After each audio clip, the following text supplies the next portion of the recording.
Hi, എല്ലാവർക്കും പുതിയ വീഡിയോയിലേക്ക് സ്വാഗതം. എല്ലാ വീടുകളിലും കണ്ടുവരുന്ന ഒരു മനോഹരമായ ചെടിയാണ് കടലാസ് ചെടി. ഇത് പല കളറിലും പല വെറൈറ്റികളിലും ഉണ്ട്. മിക്കവരും ഇത് നഴ്സറിയിൽ വലിയ വില കൊടുത്ത് വാങ്ങി വളരെ ഓമനിച്ച് വളർത്തുന്നവരാണ്. അതുകൊണ്ട് തന്നെ ആ ചെടിക്ക് എന്തെങ്കിലും നാശം സംഭവിക്കുമ്പോൾ വലിയ സങ്കടവുമാണ്. ഇനിയിപ്പോൾ ഇത് റെയിനി സീസണാണ്. മഴക്കാലത്ത് ബോഗൺവില്ലയെ എങ്ങനെയൊക്കെ പെർഫെക്റ്റാക്കി വെക്കണം എന്നതിനെ പറ്റിയുള്ള ഒരു 5 ടിപ്സാണ് ഇന്നത്തെ വീഡിയോയിൽ ഉൾപ്പെടുത്തിയിരിക്കുന്നത്. വീഡിയോ ഇഷ്ടപ്പെട്ടാൽ തീർച്ചയായും സബ്സ്ക്രൈബ് ചെയ്യാനും ലൈക്ക് ചെയ്യാനും മറക്കല്ലേ.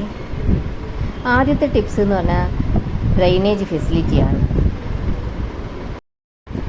യൂസ് ചെയ്യുന്ന പോട്ടിന് വെള്ളം നന്നായി വാർന്നു പോകാനുള്ള ഫെസിലിറ്റി ഉണ്ടോ എന്ന് ചെക്ക് ചെയ്യണം. അതുമാത്രമല്ല, പോട്ടഡ് ബോഗൺവില്ലയാണെങ്കിൽ അതിൻ്റെ ഹോൾസൊക്കെ ചെടിയുടെ വേരുകൊണ്ടോ അല്ലെങ്കിൽ ഏതെങ്കിലും കാരണവശാൽ അടഞ്ഞിരിക്കും. ഒരു കമ്പ് ഉപയോഗിച്ച് അതിൻ്റെ ഹോൾസ് നല്ല ക്ലിയർ ചെയ്യണം.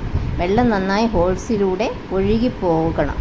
പിന്നെ ചെടിച്ചട്ടി വെക്കുന്ന സ്ഥലവും ശ്രദ്ധിക്കണം. വെള്ളം കെട്ടി നിൽക്കുന്ന സ്ഥലത്ത് വെക്കാൻ പാടില്ല.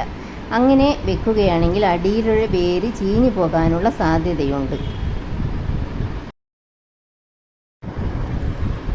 അടുത്ത ടിപ്സാണ് ഷെൽട്ടർ. നല്ല ഹെവി ആയിട്ടുള്ള മഴ ഉണ്ടാകുന്ന സമയത്ത് മഴ കൊള്ളാത്തിടത്തേക്ക് മാറ്റി വയ്ക്കുന്നത് നല്ലതായിരിക്കും. അങ്ങനെ ഒരു ഷെൽട്ടർ കൊടുക്കുകയാണെങ്കിൽ പൂക്കൾക്ക് കേടുപാടുകൾ സംഭവിക്കുന്നത് തടയാനും പിന്നെ ഫംഗസ് ഇൻഫെക്ഷൻ വരാതിരിക്കാനുള്ള സാധ്യതയും ഉണ്ട്.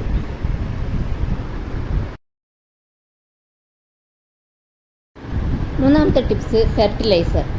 മഴക്കാലത്ത് ഫെർട്ടിലൈസർ അധികം ഉപയോഗിക്കാത്തതാണ് നല്ലത്. മഴവെള്ളത്തിൽ അതൊക്കെ ഒഴുകിപ്പോകാനുള്ള സാധ്യതയുണ്ട്.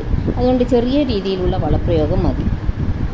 അടുത്തത് ഫംഗൽ ഇൻഫെക്ഷനാണ്. മഴക്കാലത്ത് ഫംഗൽ ഇൻഫെക്ഷൻ ഉണ്ടാകാനുള്ള സാധ്യത വളരെ കൂടുതലാണ്. അമിതമായിട്ടുള്ള ജലം ഇലകൾ വാടിപ്പോകുന്നതിനും മഞ്ഞ നിറമാകുന്നതിനും പിന്നെ പുതിയ വളർച്ച ഉൽപ്പാദിപ്പിക്കുന്നതിൽ പരാജയപ്പെടുന്നതിനും പായൽ നിറഞ്ഞ പച്ച മണ്ണിനും കാരണമാകുന്നു.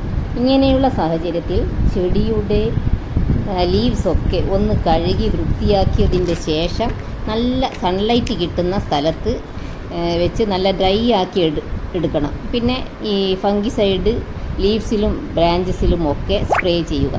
ഇങ്ങനെ ചെയ്താൽ ഫംഗൽ ഇൻഫെക്ഷൻ മാറ്റാവുന്നതേയുള്ളൂ. Next, pruning. മഴയ്ക്ക് മുൻപ് ഹാർഡ് പ്രൂണിങ് ചെയ്യുന്നത് നല്ലതാണ്. ഇങ്ങനെ ചെയ്യുമ്പോൾ വസന്തകാലമാകുമ്പോഴേക്കും ചെടിയിൽ പൂക്കളെ കൊണ്ട് നിറയെ ശാഖകളും ഉണ്ടാകും. പ്രൂണിങ് ചെയ്ത് കഴിഞ്ഞാൽ ചെറിയ രീതിയിലുള്ള ഫെർട്ടിലൈസറും കൊടുക്കണം.